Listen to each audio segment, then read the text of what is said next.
ನನಗೆ acid attack ಆದಾಗ ಅವ್ರು ಗುಳು ಅಂತ ಹತ್ತಿದ್ದಾರೆ.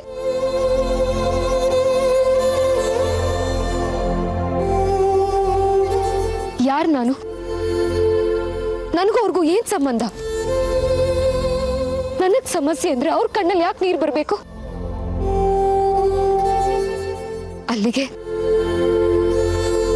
ನನಗೂ ಅವ್ರಿಗೂ ಏನು ಋಣಾನುಬಂಧ ಇದೆ ಅಂತಾಯ್ತು ತಾನೆ. ಈ ಮದುವೆಯಿಂದ ನಾನು ಅದನ್ನೆಲ್ಲ ಹೇಗ್ ಕಳ್ಕೊಳ್ಳಿ ಜಯಂತ್?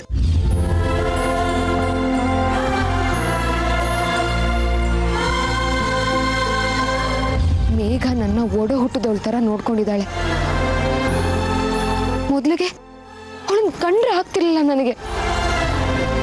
ಅವಳಿನ್ನು ಯಾವ್ದೋ ಕಾಲದಲ್ಲಿದ್ದಾಳೆ, ನನ್ಗೂ ಅವಳಿಗೂ ಯಾವ ವಿಷಯಕ್ಕೂ ಹೊಂದಾಣಿಕೆ ಆಗೋದಿಲ್ಲ ಅಂತ ಅವಳನ್ನ ದೂರ ಇಡ್ತಾ ಇದ್ದೆ.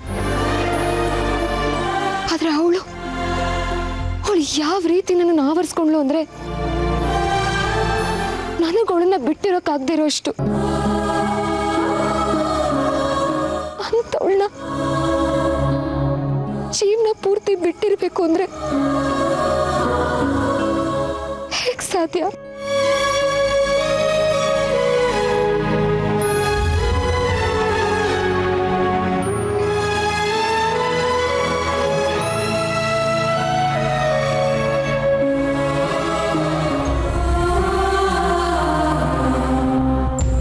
ಅಜ್ಜಿ ಪ್ರೀತಿ, ಚಿಂಟು ಅಮಾಯಕತೆ, ಮೀನಾಕ್ಷಿ ಅತ್ತೆ ಮನ್ಸು, ಸಿಂಧು ಚಿಕ್ಕಮ್ಮನ್ ಮೇಕಪ್ ಟೇಸ್ಟು, ಸೋಮು ಚಿಕ್ಕಪ್ಪನ್ ಗಿಫ್ಟು, ಆ ಮನೆ, ಆ ವಾತಾವರಣ, ಇದನ್ನೆಲ್ಲ ಒಂದು ಮದುವೆ ದೂರ ಮಾಡುತ್ತೆ ಅಂದ್ರೆ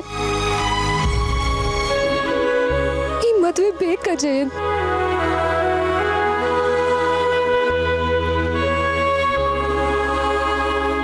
ನಾನು ಬೆಳೆದ್ರೆ ಸುಮತಿ ದೊಡ್ಡಮ್ಮನ ಮನೇಲೆ ಬೆಳಿಬೇಕು ಅಂತ ಮಮ್ಮನ್ ಕೊನೆ ಆಸೆ ಆಗಿತ್ತು.